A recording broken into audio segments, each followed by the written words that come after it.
Hello guys, ഇത്തവണ മക്കളുടെ വെക്കേഷനിൽ നാട്ടിലേക്ക് വരുന്ന വഴിയായിരുന്നു ഞങ്ങൾ മൈസൂർ ദസറ കാണാനിറങ്ങിയത്.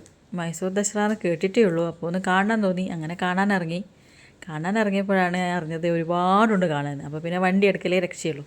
അങ്ങനെ വണ്ടി എടുത്ത് വന്നപ്പോഴോ ഒടുക്കത്തെ ബ്ലോക്കായിരുന്നു മക്കളെ. മൈസൂർ മാത്രമല്ല ഉള്ളവരല്ല കേട്ടോ, നമ്മളെ കണ്ണൂർക്കാർ തന്നെ ഒരുപാടുണ്ട്. KLൻ്റെ വണ്ടി കണ്ട് എന്താ വെച്ചാൽ കണ്ണൂർക്കാർ ഒരുപാട് കറങ്ങാനുണ്ട്. കണ്ണൂർക്കാർ മാത്രമല്ല, നമ്മുടെ കേരളത്തിൽ നിന്ന് പലയിടത്തുനിന്നും ആയിട്ട് ആൾക്കാരുണ്ട്.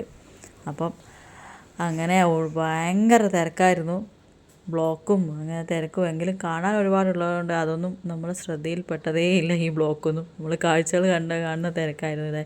ഇവിടെയൊക്കെ ബ്ലോക്കാണ്. ബ്ലോക്കിൽ പെട്ടിട്ട് തന്നെ ഒരുപാട് നേരം പോവുകയും ചെയ്തു. ഈ പരിപാടികളുള്ളതെന്ന് വെച്ചാൽ പിന്നെ അന്നത്തെ ഞങ്ങൾ അന്ന് ശ്രേയാ ഘോഷാൽ വരുന്നുണ്ടായിരുന്നു മൈസൂർ പാലസിൽ. അപ്പോൾ അത് കണ്ടിട്ട് ഒന്നാമത് ഓടിയത്.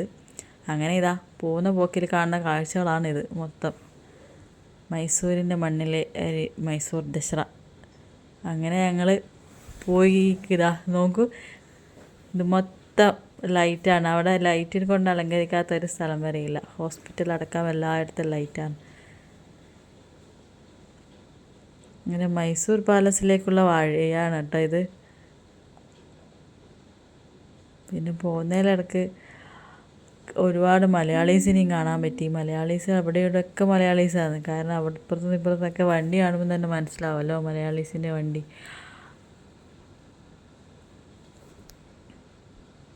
ഇതാണ് കേട്ടോ മൈസൂർ പാലസിലേക്കുള്ള ഗേറ്റിൻ്റെ എൻട്രൻസാണ് ഈ കാണിക്കുന്നത്. പിന്നെ കുറച്ച് നേരം ഇറങ്ങി നടന്ന് കാഴ്ചകൾ കണ്ടു. പിന്നെ വീണ്ടും ബ്ലോക്ക്. ഇത് എക്സിബിഷനാണ് കേട്ടോ. അവിടുത്തെ ദസറയുടെ നമ്മുടെ കണ്ണൂർ ദസറ പോലെ തന്നെ അവിടെ ഒരു എക്സിബിഷൻ ഉണ്ട്. ആ എക്സിബിഷനാണത്. ഞാൻ ദൂരെ നിർത്തതാണ് എക്സിബിഷൻ. അപ്പോൾ വണ്ടി ഒരു സ്ഥലത്ത് പാർക്ക് ചെയ്തിട്ട് വേണം എക്സിബിഷൻ കാണാൻ വരാ. ഇതൊക്കെ എക്സിബിഷനിലെ ഓരോരോ ഐറ്റംസാണ്.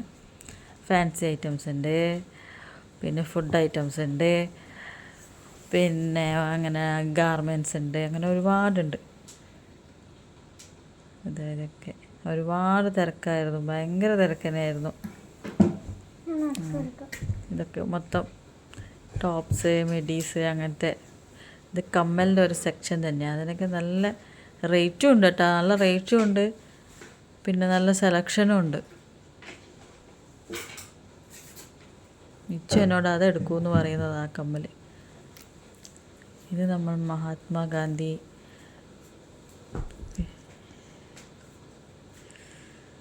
ഒരുപാട് നടക്കാനുണ്ട് അവിടെ തന്നെ. എക്സിബിഷൻ തന്നെ ഒരുപാട് നടക്കാനുണ്ട്.